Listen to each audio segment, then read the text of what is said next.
So I'm here to bring us some dark entertainment on Strange Occurrences Live. I appreciate you guys for being here. How we doing?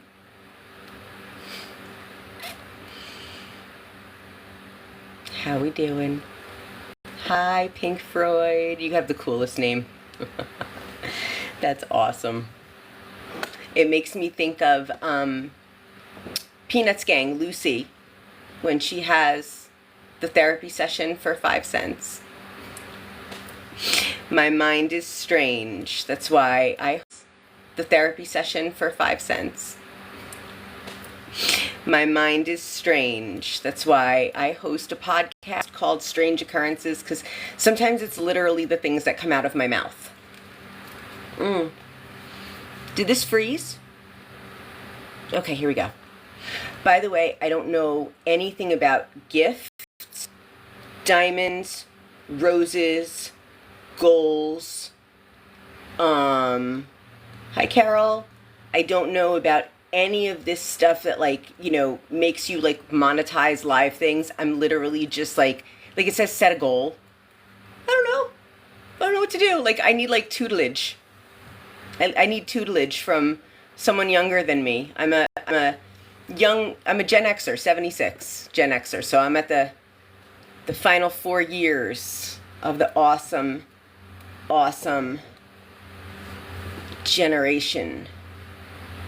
So, yes, I don't know about any of those things, about how the lives work. I'm trying to figure it out. So I'm just going to record my podcast and keep talking and hope that you guys love it. Yeah, I hope you love it. So you're going to watch me do my countdown, and I'll tell you all about everything. Okay. Thank you guys so much for joining. I really do enjoy this. You do brighten my day. Hello, dears. It is another episode of Strange Occurrences. I am here live on TikTok every Wednesday at 7 p.m. Eastern Standard Time with dark entertainment. And if you have a story you'd like to share, you can email me at strangeoccurrencesthepodcast@gmail.com. You must be 21 and over if you'd like to be a guest on this show, but if you'd like to send me a link to, say, a Reddit post or something that happened to you, but you don't want to be on the show yourself, I can read the story for you. So I talk dark entertainment, macabre, weird, strange. I talk paranormal, UFOs and UAPs, cryptids. I talk urban legends, Mandela effects, and conspiracy theories. Of course, all for entertainment purposes only. Now, if you didn't catch last week's show, or you're just following along now for your first live with me, again, thank you so much for joining. You guys are awesome. And last week, in honor of Halloween, I told the story of the legend of Sleepy Hollow, which takes place in my home county of Westchester, New York, in Sleepy Hollow. And the story was written by Washington Irving. And if you didn't know, in Westchester County, there's a town right next to Sleepy Hollow called Irvington, named after Washington Irving. So if you guys are loving this content so far, please give me a like, a share, follow along, and absolutely subscribe to my YouTube channel and my Spotify, because I completely forgot to tell you, you can catch up on every single live episode, plus get a bunch of pre-recorded ones on Spotify and YouTube. They do have slightly different content, as YouTube has some of my lifestyle brand, The Riche Life, which you can find the link in my bio. Cute little website and blog if you want to subscribe to that as well. And that is all. If you want to do all of those good things, of course, I always appreciate the support, and I will strive to bring you the dark entertainment, because I think we're in the dark ages again, you guys, but we're going to be all good. So let's talk Rip Van Winkle. So if you haven't caught my other Washington Irving story, The Legend of Sleepy Hollow, that is up on Spotify and YouTube. So let's hit up Britannica. Okay, this is the Rip Van Winkle story. So, Rip Van Winkle, a short story by Washington Irving, published in the sketchbook 1819 to 1820. My house was built in 1823, by the way. Though set in the Dutch culture of pre-Revolutionary War New York State, the story of Rip Van Winkle is based on a German folktale. It and Irving's The Legend of Sleepy Hollow have been called the first American short stories. So, this is the story of Mr. Rip Van Winkle. And then we'll get into the allegory of it and the lesson behind it and all of that great stuff. And I am having some technical difficulties right now with my monitor. Let's start over. Okay, so we're doing a live dive right now, and I am getting to the story of Rip Van Winkle. My apologies for this station identification break. Don't forget to subscribe to Strange Occurrences, Dark Entertainment, and of course leave me comments. I love comments. I really do. I read them, I pay attention to them, and I take notes on what you all want me to look up because it gives me such inspiration and that makes me happy. All right, so here we go. Rip Van Winkle, A Timeless Tale. In the quaint village of Sleepy Hollow, nestled in the heart of the Catskill Mountains, and that's not actually quite true. Sleepy Hollow and the Catskill Mountains are about 2 hours away from each other, lived a good-natured and easygoing man named Rip Van Winkle. Rip was well loved by the villagers for his friendly demeanor and willingness to help anyone in need. However, his wife often scolded him for his lack of ambition and preference for leisurely pursuits over hard work. One crisp autumn day, to escape his wife's nagging, Rip decided to wander into the mountains with his loyal dog, Wolf. As he strolled through the vibrant green forest, he stumbled upon a group of mysterious, oddly dressed men playing a game of ninepins. Despite their strange appearance, Rip felt an inexplicable urge to join them. The men welcomed him warmly. Did you guys just see that ladybug fly across my whole face? Sorry. Okay, back to our story. The men welcomed him warmly and offered him a drink from a large keg. The drink, sweet and unfamiliar, quickly intoxicated Rip. As the shadows lengthened and the stars began to twinkle, he fell asleep into a deep slumber under a giant oak tree. So right in the Catskill Mountains, the magical, mysterious Catskill Mountains of New York State. When Rip awoke, the world around him had transformed. The once vibrant forest seemed more lush, yet eerily different. His dog Wolf was nowhere to be seen. Stumbling back to the village, Rip noticed unfamiliar faces, strange buildings, and a general air of change that made him uneasy. He approached the old inn where he often socialized with his friends, but it now bore a new sign, the George Washington Inn. The villagers eyed him with curiosity and suspicion. When he mentioned his name, they laughed, insisting Rip Van Winkle had vanished 20 years ago. Rip learned from the villagers that the American Revolution had taken place while he slept, and the small colony he knew had become a burgeoning nation. The faces of his old friends had aged or disappeared, and the bustling taverns now bore the marks of a new era. In time, Rip was reunited with his grown children who had all but given up hope of ever seeing him again. His story of the mysterious men and his enchanted sleep fascinated the villagers, who listened with wide-eyed wonder. While some dismissed it as a fantasy, others saw it as a reminder of the mystical forces that often lurked in the quiet corners of the world. Rip Van Winkle, though confused by the rapid changes, accepted his place in this new reality.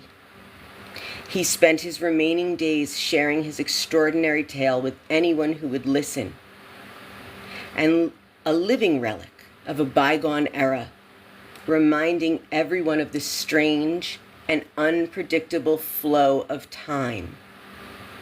It's very interesting about Rip Van Winkle. So, if you're wondering what 9 pins is, I'm doing a live dive right now. It's a bowling game. And it most likely originated in the continental Europe during the Middle Ages, and there's regional variations of the game. So there's like early game and late game, and there's all these different things. So if you're a bowler, that might interest you, but that's what 9 pin is if you were unaware. So did you guys know the story of Rip Van Winkle? Did you know that it took place in the Catskill Mountains, and that Washington Irving, who lived in Westchester County, New York, is basically the father of American short stories? I think that that's pretty incredible. So Washington Irving was born April 3rd, 1783 in New York, and he passed November 28th, 1859 in Tarrytown, New York. So he was born in New York City and ended up in Tarrytown. And he was described as the first American man of letters. He wrote numerous works, but is best known for The Legend of Sleepy Hollow and Rip Van Winkle, which, as I said, have been called the first American short stories. So Rip Van Winkle does have a moral and allegory. So let's see. Oh, and it says here too that when he went out with his dog, he didn't just go up the mountain. He actually said he was going squirrel hunting. That's interesting. So they also say that Rip Van Winkle was very henpecked by his wife, and I can't explain the sleeping for 20 years, but it's pretty funny. So did you guys know anything about this story beforehand? Yes, no? So yeah, there it is. We've got Rip Van Winkle. So let's see. Imagine sleeping through the American Revolution. So let's see. So this story, Rip Van Winkle, along with The Legend of Sleepy Hollow, were published in Washington Irving's collection, The Sketchbook of Geoffrey Crayon Gent. So he also, Washington Irving, later admits that while the story is set in New York's Catskill Mountains, it's near where Irvington took up residence. I told you they're about 2 hours apart. He admitted, when I wrote the story, I had never been on the Catskills. So I'll explain the Catskills. It's a large mountain region that is just about 2 hours north of New York City. I live here now. I grew up in Westchester County, just north of New York City, like 20 minutes north of New York City. So, it's really beautiful here, and there's tons of woods. And the picture he painted of Rip Van Winkle going into the woods and meeting these strangers and drinking from this keg and falling asleep to the forest being eerily different. I mean, that's just what I see season to season here. So he painted a great picture for never having been to the Catskill Mountains. And I had seen this whole thing about the allegory of it. So let's do a quick live dive. I love these. You hear my keyboard? It sounds heavy. All right, you guys, here we go. We're going to get to the moral. The moral of this story. Okay. So Rip Van Winkle can be understood as an allegory for the American Revolution. Rip's frustration as a henpecked husband represents the American colony's frustration with Britain's overreaching rule. So, there. And Rip Van Winkle was said to be lazy. Very lazy. So that's why he was henpecked by his wife. So I'm doing another quick live dive, and it says here, Rip Van Winkle is often considered lazy because of his easygoing nature and reluctance to engage in hard work. In Washington Irving's story, Rip is described as being more interested in leisure activities and helping his neighbors with small tasks rather than focusing on his own responsibilities, particularly those at home. His preference for avoiding work combined with his wife's constant nagging make him seek solace in the mountains, where he eventually falls asleep for 20 years. This long nap can be seen as a metaphor for his desire to escape the demands of everyday life and his tendencies to shirk his duties. Despite his laziness, Rip is portrayed as a kind-hearted and well-liked character, highlighting the tension between his carefree lifestyle and the expectations placed upon him. So there's so much. This story is quite deep for a man who just basically walks out of his house and goes looking for something, finds it in the forest, takes a drink from a keg, falls asleep for 20 years, misses everything, somehow wakes up perfectly fine. They didn't really say had he aged, but I'm going to assume that, time's taken its toll. Gets reunited with his children, and it's an allegory for the Revolutionary War of coming back together after separation, after division. And I was going to read the story anyway, regardless of which way everything went. But, I'm just hoping to see more happiness, more unity. I don't know. I don't know if this can happen. I'm worried. I am. Heidi, hi.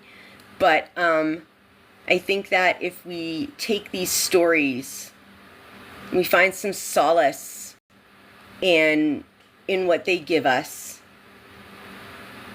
and we realize that this story was written at a time where America was going through some giant turmoil, as many of us might feel it is now. And we realize that things are going to change, whether we like it or not. Time is going to move forward, whether we like it or not. And we can either be lazy and run away and close our eyes for 20 years and not see what's going on around us, or we can be an active participant in our society, regardless of whether we agree with each other on political issues. Because in the end, we're going to have to be here for each other. I'm pro everyone, mostly pro women. I want to see women rise up, but I am pro everyone being happy and healthy and enjoying their lives. And if it takes 20 years of closing your eyes to do that, that's not a good thing. You need to keep your eyes wide open, not eyes wide shut. That was a great movie, though. And I just really thought that this story was a bit apropos when you get into what is going on. And I just want to say to everyone, it is what it is. You might not agree with that statement, but it is what it is, and it is what we have going forward for the time being. So, everyone, come together on both sides. Don't be a sore loser. Don't be a sore winner. We don't know what the future holds. But we have each other. And we have Strange Occurrences Dark Entertainment every Wednesday at 7 p.m. Eastern Standard Time. I will be here for you guys with a dark story.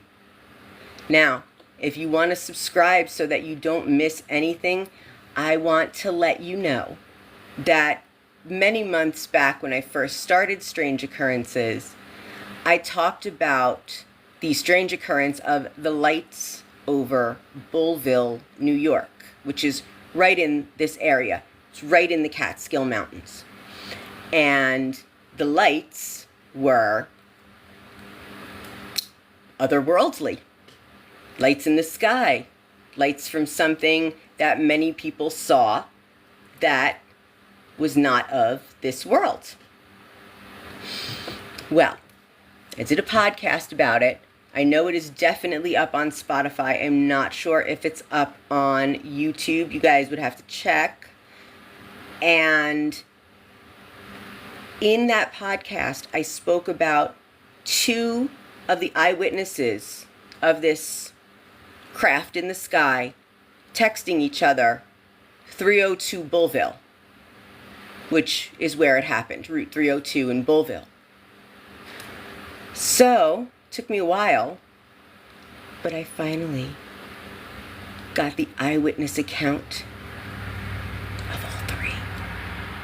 All three of the men who, in their teens, were in this car on 302 Bullville. And just to preface everything so you don't think that this is BS, one of the witnesses is a retired police officer. Another witness is retired Army sergeant. And the third witness he works for the local unions around here. And there is quite a bit to this story. So I will give you a first-hand account from these three eyewitnesses that I have spoken to who saw a craft in the 80s, the lights over Bullville. So I want you guys to please, definitely, if you're interested in UFO stories, go check out that first story and let me know what you think. And come back next week because you are going to hear some mind-blowing details. And I have said I've had an experience myself that I'm not quite ready to share. But I'll make you guys a deal. Once I hit a steady 10K, not 10K, 999, 998, 997, 10K, 996, 10K. Once I hit a steady 10K, I will tell the story of my experience with the ETs. It's weird. I don't know how to explain it, but I will try. But I think at least I should have my 10K goal before I go giving away this story. So, if you guys want to hear that and you're interested in it, please share this live. Please share any of my posts about Strange Occurrences, the podcast, or anything else you want to share. I return the favor. I love building a community of people that like to talk conspiracy theories and Mandela effects because to me, It opens the mind, it expands your thought process, and you can get into some really incredibly amazing conversations with people who branch out on your ideas and you branch out on their ideas. And it's just like good, like 80s, 90s conversation before everyone had their nose in their phone. So yeah, there we go. So I am going to conclude this episode of Strange Occurrences, Dark Entertainment, The Tale of Rip Van Winkle, and you can catch up on this episode the next day, or just go ahead and look on Spotify and YouTube within 24 hours of any of my live posts on Wednesday, and you will find it there. Again, if you have a story you'd like to share, please email me at strangeoccurrencesthepodcast@gmail.com. You must be 21 and over to be a guest on the show, but I will take your story and read it for you if you prefer not to be a guest or are under 21. I appreciate you guys so much. I really do. Keep your head up. Keep your heart up. Love your neighbor. Love your friends. Love your family. I know from my little black goth heart, I'm telling you to love everyone, but I'm telling you, it heals. It does. So, with that, the allegory of Rip Van Winkle, the Revolutionary War, and the changes in America, apropos for the day after getting the results of the 2024 presidential election. Ladies and gentlemen, I am the Gothic Rose, and I am signing off. I will see you on the next episode of Strange Occurrences. Thank you all for joining. You guys are awesome. And now, of course, I have there. So, what did you guys think of that?